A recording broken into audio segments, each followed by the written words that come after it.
Nuestro invitado de hoy, Mauricio Cabrera, es filósofo y economista. Su trayectoria laboral lo ha llevado a servir en importantes entidades del país como el Departamento Nacional de Planeación, Ministerio de Hacienda, Universidad Externado, Banco de Occidente y Fundación FES. Es conferencista y columnista del País, Portafolio, Vanguardia y El Universal. Ha sido director programático de varias campañas presidenciales del Partido Liberal. Hoy hace parte de la Junta Directiva de Ecopetrol y nos hablará sobre las nuevas decisiones e inversiones en esta importante compañía para el país. Esto y mucho más aquí en el Ágora, un lugar de encuentro. Muy buenas tardes, amigas y amigos. Bienvenidos a su programa El Ágora. Mauricio Cabrera, Ecopetrol en el futuro de Colombia. Hoy tenemos un invitado muy especial, al economista y miembro de la Junta Directiva de Ecopetrol, Mauricio Cabrera. Bienvenido al Ágora, Mauricio. Muy buenas tardes, Ángela. Un placer estar aquí contigo otra vez y muchas gracias por la invitación. Gracias, Mauricio. Gracias por acompañarnos. Pues ahora, primero que todo, felicitarte por estar en la Junta de Ecopetrol y segundo, preguntarte, pues con todo este bororó que ha habido, con que si Ecopetrol, que si no, ¿para dónde vamos? Yo no creo que haya habido realmente ningún bololó.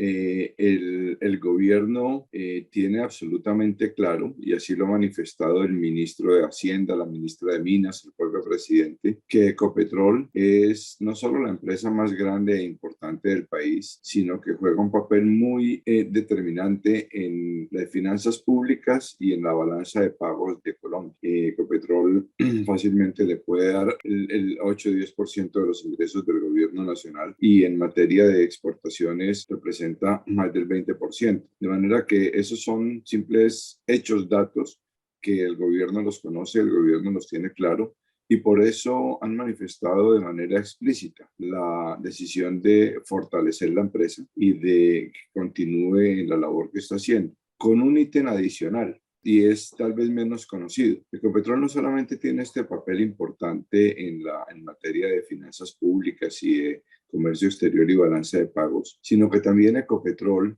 es líder en la transición energética en el país, líder en cuanto a sus operaciones y líder en cuanto al impacto que está teniendo o que puede llegar a tener. En sus operaciones, ustedes saben, el país en la COP26 se comprometió a reducir en un 50% sus emisiones de carbono. Ecopetrol está trabajando para lograr esa meta en el 2025, es decir, 5 años antes. Está trabajando intensamente, invirtiendo mucho. Estas son unas inversiones que cuestan dinero. Afortunadamente los ingresos de Ecopetrol se lo permiten hacer.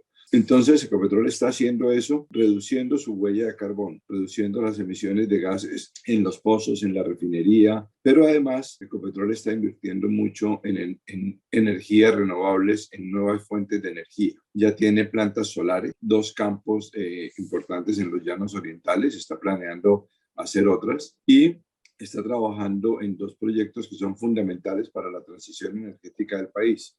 La producción de hidrógeno verde, hidrógeno azul, tanto en la planta de la refinería como en los mismos pozos.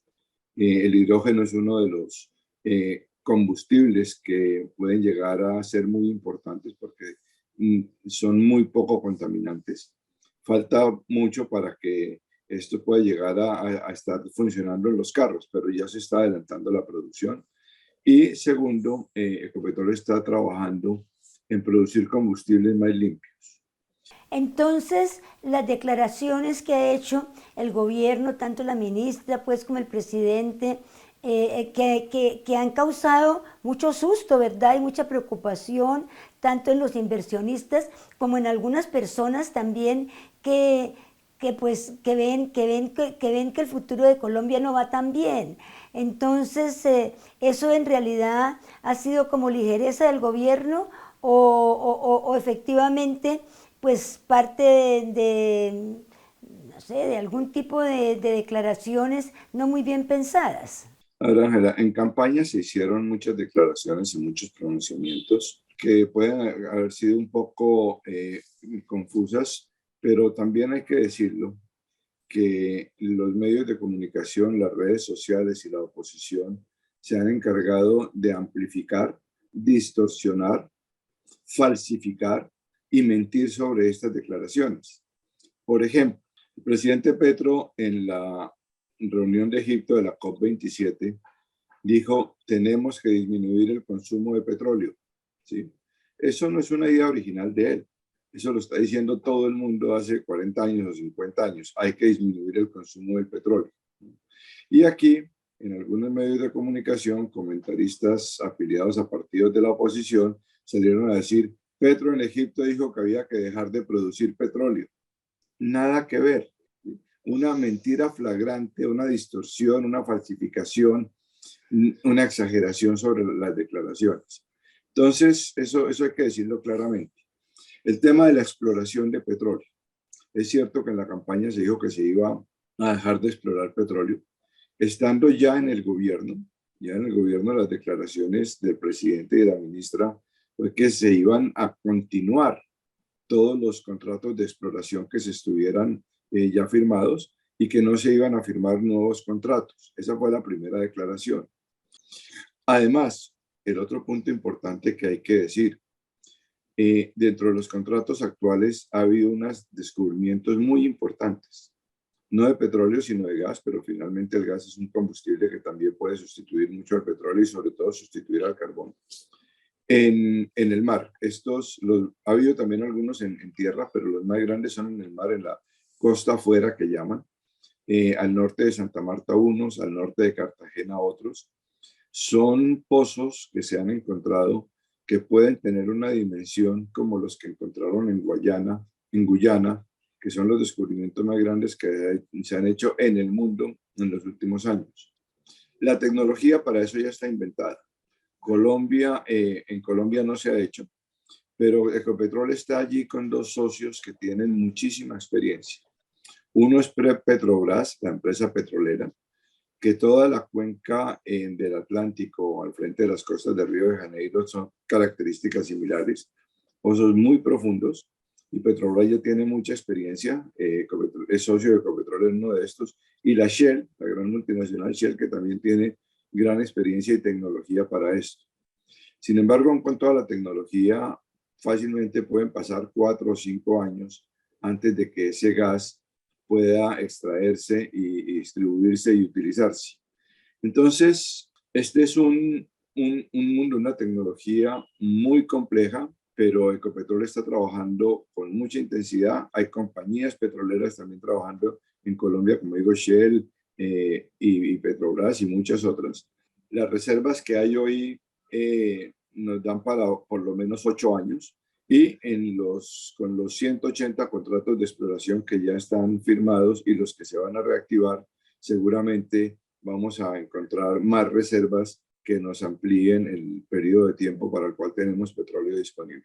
Muy importante, Mauricio, pues efectivamente sí es cierto que ese pánico financiero se ha causado, pues tan es así que ahora parece que los árabes decidieron no comprar Sura. Entonces, pues son cosas que ocurren. Mauricio, pues lo que nos has dicho verdaderamente nos llena de emoción, diría yo, porque pues quiere decir que esta fuente tan grande, esta compañía tan importante que es Ecopetrol no va a desaparecer, pero es cierto que se crea un pánico, se dicen cosas en la prensa, es cierto, y la oposición, que simplemente pues resulta que influye muchísimo en espantar a los inversionistas y también en que suba el dólar, pues también que hasta cierto punto para el petróleo y para los que exportan es bueno, pero para otras cosas no.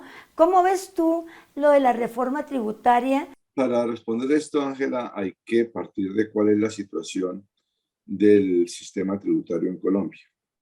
De esto existen muchos estudios, muchos diagnósticos, y todos coinciden en señalar 3 críticas al sistema tributario. Primero, que es un sistema muy complicado, lleno de vericuetos, ¿sí? Segundo, que es un sistema que está muy cargado en la tributación a las empresas y muy poco a las personas naturales. Y tercero, que es un sistema que es muy poco progresivo, como deben ser todas las tributaciones del mundo. Progresivo, ¿qué quiere decir? Que los que ganen más paguen más.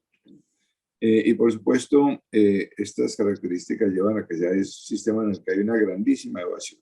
La reforma tributaria que se acaba de aprobar avanza en algunos campos. Desafortunadamente no simplifica, en relación a la primera crítica, no simplifica el régimen tributario. Esto es, pues, quedará para una reforma posterior. Ustedes conocen el Estatuto Tributario, es un mamotreto de más de 1000 artículos, son como 800 páginas, lleno de vericuetos y complicaciones que no se simplificaron. La reforma sí hace dos avances importantes. Uno, aumentar la tributación de las personas naturales. Y dos, aumentarla de manera progresiva. Personas que ganen hasta 13 millones de pesos, que es la inmensa mayoría de los colombianos, más del 95% de los colombianos, no van a tener que pagar más impuestos.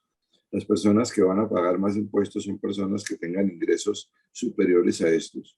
Y sobre todo personas ya que tienen ingresos de 50, 80, 100 millones de pesos son los que van a tener el mayor peso. Y también por el lado de los dividendos.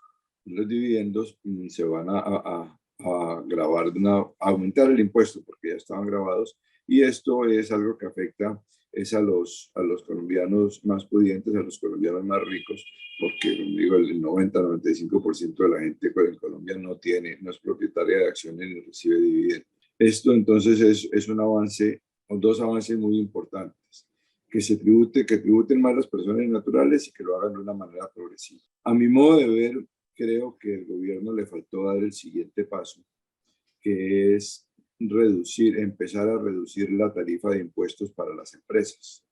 Para cambiar el balance entre empresas y personas, pues hay que subir el impuesto de las personas, pero hay que bajar el de las empresas. El ministro ya dijo que la próxima reforma tributaria sería para eso, para bajarle el impuesto a las empresas. A mí personalmente me hubiera gustado que ese anuncio hubiera quedado incluido dentro de la reforma. Y que se planteara, por ejemplo, como un objetivo que en 5 años la tasa de impuesto a las empresas iba a bajar a 30%. Eso ya hubiera sido una señal muy importante para los empresarios. No se incluyó en la reforma. El ministro no solamente no la descarta, sino que dice que esa será la próxima reforma tributaria, pero hubiera sido mejor, a mi modo de ver, que hubiera quedado incluido. Entonces, creo que esto es una reforma positiva.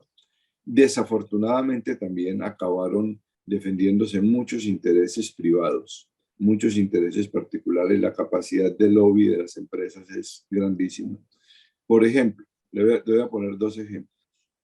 El gobierno propuso desde el principio una sobretasa a todos los minerales e hidrocarburos, una sobretasa atada al precio internacional. Es una cosa totalmente lógica que en otros países, en Estados Unidos el presidente Biden la está proponiendo, en Inglaterra, y es muy simple. Si suben los precios internacionales del petróleo, del carbón, del oro, de la plata, pues se paga un porcentaje más alto de impuestos, de manera que esa ganancia inesperada que reciben los productores la compartan en parte con el gobierno. Esta propuesta fue aprobada para carbón y petróleo. Y por alguna razón extraña, algún congresista financiado por una empresa minera metió una proposición y eliminaron esta sobretasa para los otros minerales. Eso no tiene ninguna explicación, ninguna lógica financiera. El oro, que paga las regalías más bajitas de Colombia, ¿sí? El petróleo y el carbón pagan unas regalías más altas, pero te doy un dato para que vean lo absurdo de eso. En Colombia paga más regalías la sal que el oro. La producción de sal de los indígenas de Guayú en La Guajira paga 12% de regalías, el oro paga 3.2%. Y lleva 2 años en una bonanza de precios impresionante. Claro. Mientras los precios del oro tradicionalmente eran alrededor de $600, $800 la onza Troy, hoy están como a 1.700 y llegaron casi a 2.000. Pero, como digo, el lobby y el cabildeo de estas empresas logró que se quitara de la reforma tributaria esta sobretasa, que es totalmente justa.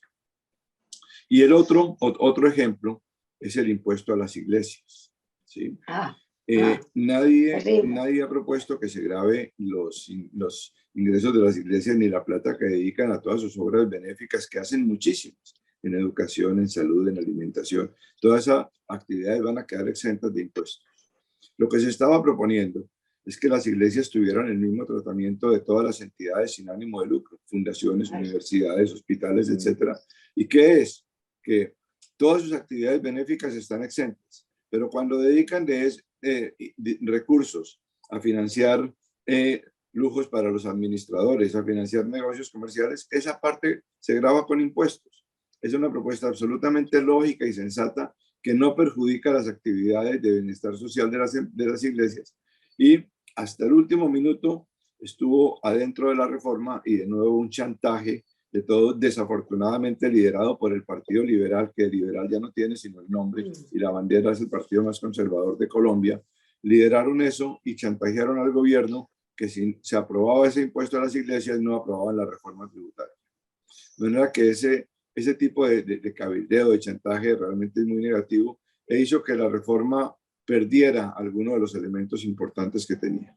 Sí, y además esto también quiere decir que pues de pronto también bajarían los recaudos porque van a tener que buscar dineros de otro lado para poder financiar todas esas obras sociales.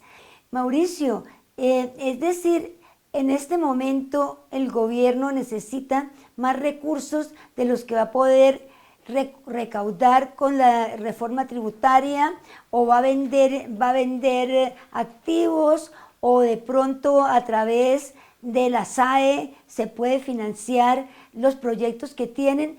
¿Cómo ve usted esa propuesta de poder financiar lo que en el futuro sería la reforma social? A ver, de nuevo tenemos que ver cuál es el punto de partida, cuál es la situación actual. Una de las herencias más complicadas y negativas que recibió este gobierno de la administración anterior es el déficit fiscal. Un hueco enorme en las finanzas públicas, cercano al 7% del PIB. Eso nunca lo habíamos tenido, salvo el año de la pandemia, en que hubo muchos gastos extraordinarios, pero se esperaba que después de la pandemia se redujera este déficit. La gran preocupación del gobierno, de los inversionistas internacionales, todo el mundo, es el tamaño de este déficit. Y sobre todo hay que tener en cuenta que es un déficit que le falta un componente muy importante, que es el Fondo de Estabilización de los Precios de los Combustibles. En Colombia hoy se están subsidiando la gasolina y el diésel. Si se vendiera al precio del mercado internacional, el galón de gasolina debería costar aquí 16.000 o 17.000 pesos. ¿Sí?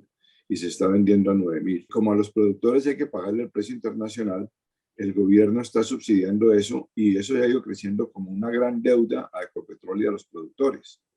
Una deuda que este año puede llegar a ser del orden de 30 billones de pesos, es decir, una vez y media lo que se recogió en la reforma tributaria, y el año entrante unos 20 billones de pesos. El gobierno anterior no quiso empezar a subir el precio de la gasolina cuando ha debido hacerlo hace más de un año. ¿Sí? Se demoró en eso y dejó crecer muchísimo el problema. De manera que si se dedicara a esta reforma toda a disminuir el déficit, no desaparecería. Por supuesto, el gobierno no puede dedicar toda la reforma a desaparecer el déficit porque tiene que financiar programas sociales. Un programa que ha sido muy importante, que empezó en la pandemia como el de ingreso solidario, el gobierno anterior lo dejó desfinanciado para el año entrante. No dejó plata para eso. Y suspender en este momento ese subsidio a las 3 millones de las personas más pobres de Colombia sería condenarlos al hambre y a la miseria. Bueno, que eso no se puede suspender, el gobierno tiene que conseguir plata para eso y en la reforma la ha conseguido. ¿Qué te dirías tú de los bonos de carbono? Esa es una iniciativa muy importante. Colombia es un país que emite muy poco carbono y tiene un potencial en sus bosques, en su actividad agrícola, bosques comerciales y bosques naturales, de capturar carbono.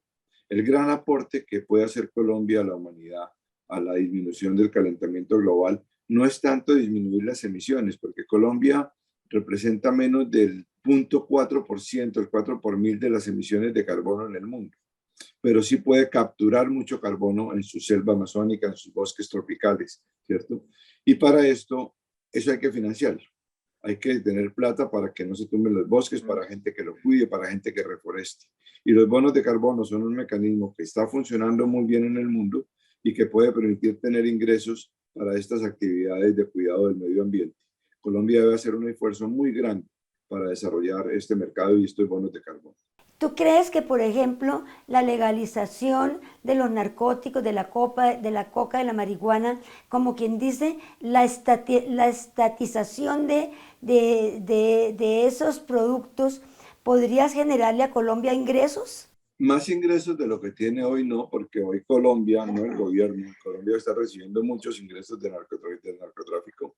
Eso se ve en las calles de todas las ciudades de Colombia, la cantidad de plata que está circulando de dineros ilícitos, pero la legalización es precisamente el mecanismo mejor para que disminuyan esos ingresos y para que disminuyan, para quitarle el negocio a las mafias.